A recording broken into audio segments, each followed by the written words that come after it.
Buenas tardes, gracias por estar con nosotros en este miércoles 13 de mayo de 2020 con uno de los temas más preocupantes para el gobierno nacional, que tiene que ver con la deuda externa y el tramo de negociación con los bonistas, porque ahora aparecieron diferencias entre los grupos de bonistas y se complica lo que en un momento podía entusiasmar al gobierno en un acuerdo para todos los acreedores. Es el Comité de Bonistas Extranjeros que participó de los canjes de 2005 y 2010 y le pidió al gobierno nacional que les otorgue mejores condiciones que a los tenedores de los títulos surgidos en el gobierno del expresidente Mauricio Macri, al explicar que en las anteriores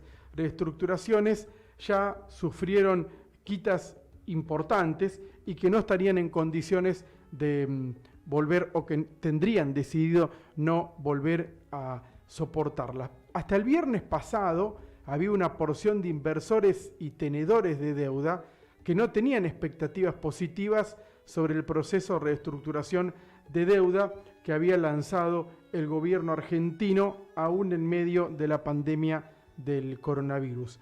Consideraban que la oferta del ministro de Economía, Martín Guzmán, no daba esperanzas de un arreglo razonable y por esa razón no descartaban el default como una salida posible. Bueno, la historia avala este razonamiento. Del otro lado se ubicó una porción más importante de acreedores que advertía que el gobierno no tenía la intención de suicidarse en este presente. Los que podían tener diálogo con funcionarios de llegada al presidente Alberto Fernández escuchaban un diagnóstico, si se quiere, verosímil. No hay un proyecto político viable detrás del default.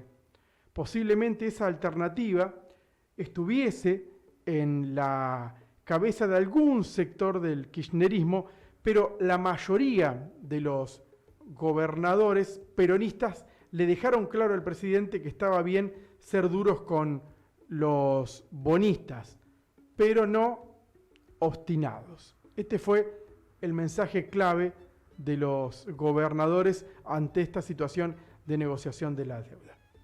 Todos los apoyos públicos que recolectó el gobierno repetían los mismos términos. El país necesita un esquema sustentable para su deuda, pero que al mismo tiempo le permita honrar sus compromisos. Esa conducta que los gobiernos argentinos nunca pudieron cumplir en tiempo y forma.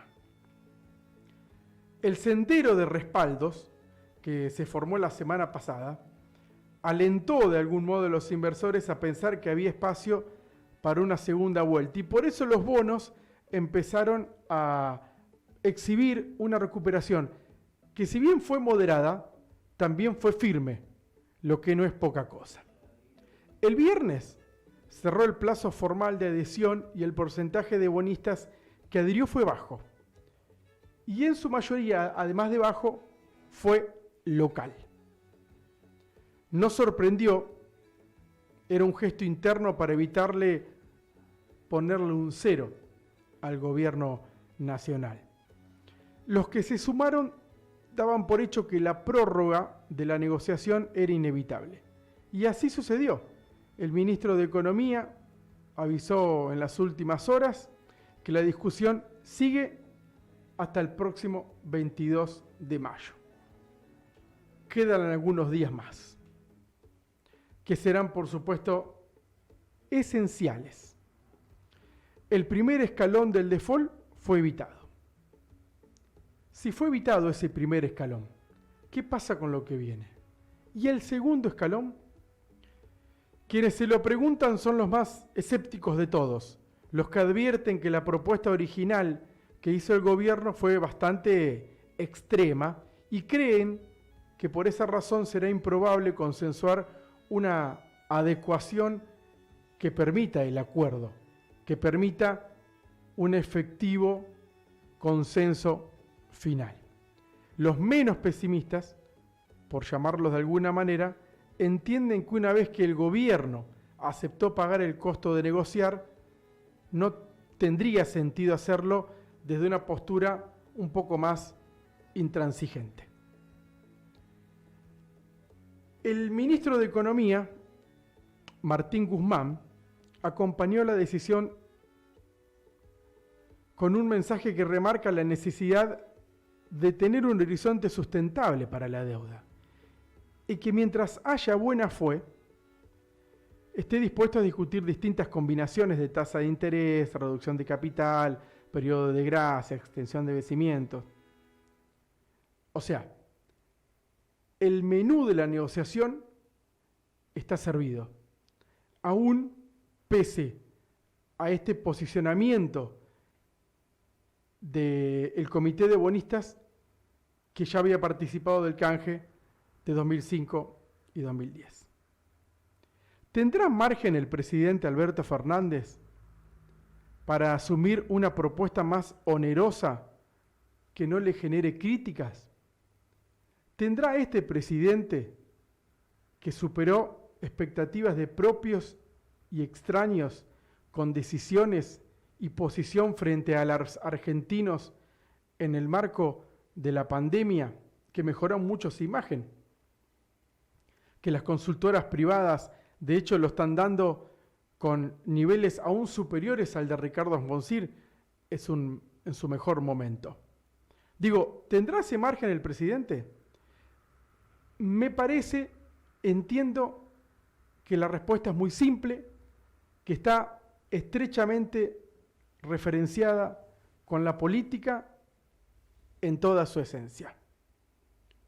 La contestación es que el presidente solo necesita, en este momento tan particular, más peronismo.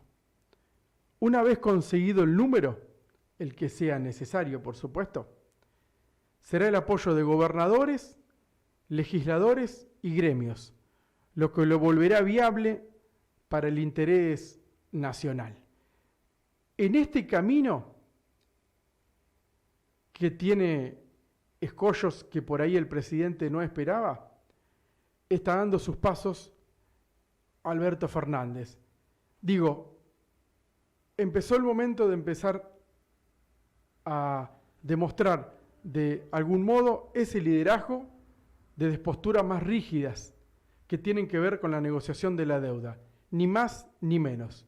Una problemática que para los argentinos siempre provocó inconvenientes, que siempre le generó problemas que no ha podido resolver y que muchas veces la negociación de la deuda externa, puso a la Argentina en la lista de los países más incumplidores del mundo.